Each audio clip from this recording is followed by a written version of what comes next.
Number 5، حضور اکرم صلی اللہ علیہ وسلم کو اللہ تعالیٰ نے جیسا اور جتنا علم عطا فرمایا ہے ویسا علم جانوروں، پاگلوں اور بچوں کو بھی ہے، نعوذ باللہ من ذالک۔ کتاب حفظ الایمان، صفحہ نمبر 7۔ یہ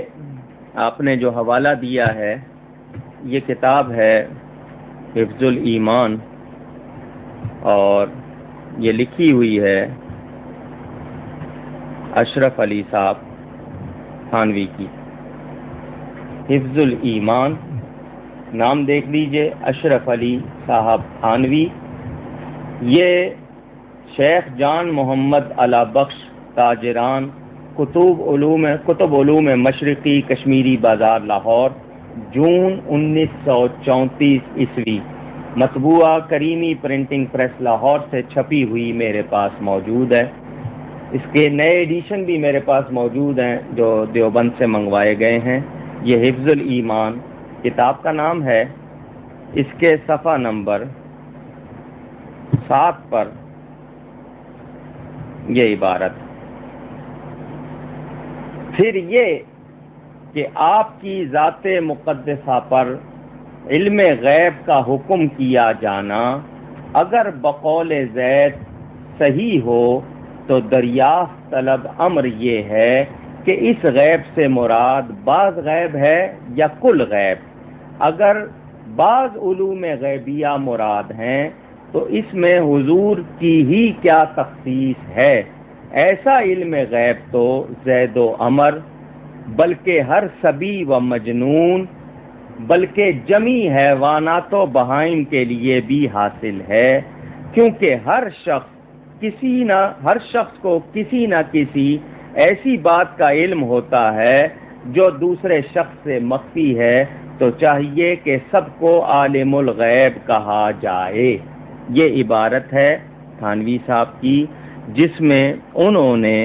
پہلے تو حضور صلی اللہ علیہ وسلم کے بارے میں جو کچھ کہا ہے میں اس کی تفصیل پیش کرتا ہوں۔ میری کتاب دیجیے گا یہاں سے، حقائق۔ میں نے اسی کتاب کو اپنی ایک اور کتاب جو حقائق کے نام سے چھپی ہے دیکھ لیجئے، اس میں بھی یہ حوالہ دیا ہے۔ کتاب حفظ الایمان، ناشر سارا کچھ وہی پتہ لکھا ہے، یعنی ہم جو بھی لکھتے ہیں پوری طرح تسلی سے جو کتاب موجود ہے ہمارے پاس۔ اب اس میں نے پوری تفصیل دی ہے۔ اصل میں یہ ایک سوال کسی نے کیا تھا تھانوی صاحب سے،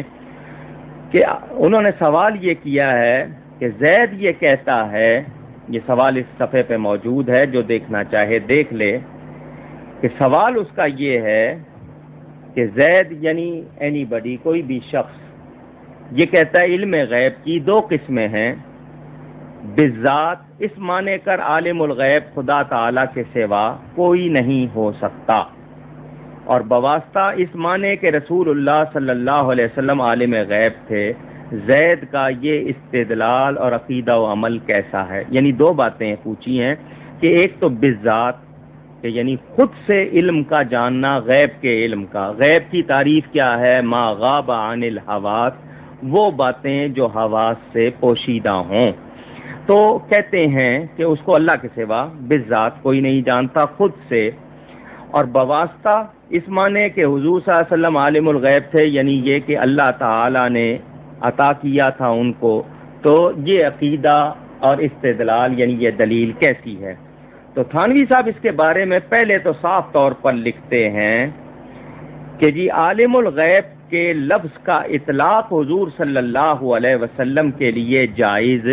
نہیں ہے۔ یہ انہوں نے لکھا ہے، علم غیب کا اطلاق موہم شرک ہونے کی وجہ سے ممنوع و ناجائز، کہ اس لفظ کا اطلاق کس کو کہتے ہیں؟ کسی چیز کے لیے کسی لفظ کا بولنا، اسے اطلاق کہتے ہیں، اور کسی چیز کے لیے کسی بات کا ثابت ہونا، اسے حکم کہتے ہیں۔ حکم اور اطلاق کبھی دونوں جمع ہوتے ہیں، اور کبھی حکم صحیح ثابت ہوتا ہے مگر اطلاق درست نہیں ہوتا۔ یہ دوسری بات ہے۔ تو ایک چیز ہے کسی کے بارے میں کسی چیز کا حکم کیا جانا، اور کسی چیز کا کسی کے لیے بولنا۔ تو وہ پہلے تو یہ کہتے ہیں کہ حضور صلی اللہ علیہ وسلم کے لیے عالم الغیب کے الفاظ کا اطلاق یعنی بولنا یہ جائز نہیں، اور بالواسطہ کل علم غیب کی گنجائش نہیں، کیونکہ وہ عقلاً محال ہے کہ پورے کا پورا علم غیب حضور صلی اللہ علیہ وسلم کو ہے، یہ تو بالکل عقل سے ثابت نہیں۔ اگر بواسطہ علم غیب یعنی جو اللہ تعالیٰ نے ان کو دیا ہے وہ اگر بعض ہے، تھوڑا سا ہے، تو اس کے بارے میں تھانوی صاحب لکھتے ہیں پھر یہ کہ آپ کی ذات مقدسہ پر علم غیب کا حکم کیا جانا، یعنی یہ حکم کیا جانا اس کا مطلب یہ کہ ثابت کرنا، تو وہ یہ نہیں کہتا کہ میں تسلیم کرتا ہوں، وہ بلکہ کیا کہتے ہیں کہ حکم کیا جانا اگر بقول زید صحیح ہو، یعنی کسی کہنے والے کے مطابق اگر صحیح ہے تب، ورنہ میں نہیں مانتا، یعنی تھانوی صاحب کہتے ہیں میں نہیں مانتا، صحیح ہو تو دریافت طلب امر کیا ہے، پہلے تو انہوں نے اطلاق کا انکار کیا، پھر حکم کیے جانے کو بھی خود تسلیم نہیں کیا، بلکہ کہا اگر صحیح ہے تو پوچھنے والی بات کیا ہے کہ اس غیب سے مراد بعض غیب ہے یا کل غیب، تھوڑا سا غیب ہے، تھوڑا سا غیب کا علم، یا پورے کا پورا علم۔ اگر بعض علوم غیبیہ مراد ہے، اگر کچھ علوم غیبیہ یعنی سب نہیں تھوڑے سے، تو اس میں حضور صلی اللہ علیہ وسلم کی ہی کیا خصوصیت ہے، ایسا یعنی جیسا علم حضور کو عطا ہوا،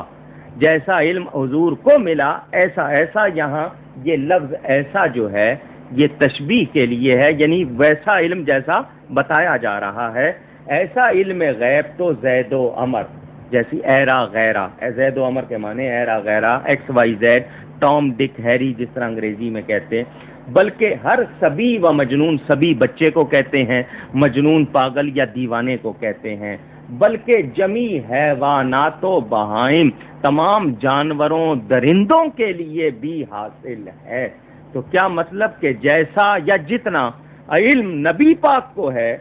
ایسا ہی علم جانوروں کو بھی ہے، پاگلوں کو بھی ہے، بچوں کو بھی ہے، تو اس نے نبی پاک کے علم غیب کو جانوروں سے تشبیہ دے کر وہ بدترین گستاخی کی ہے کہ حضور صلی اللہ علیہ وسلم کی یہ گستاخی ایسی شدید ہے جس پر تھانوی نے آج تک توبہ نہیں کی۔ لوگ یہ کہتے ہیں کہ اس نے عبارت بدل دی،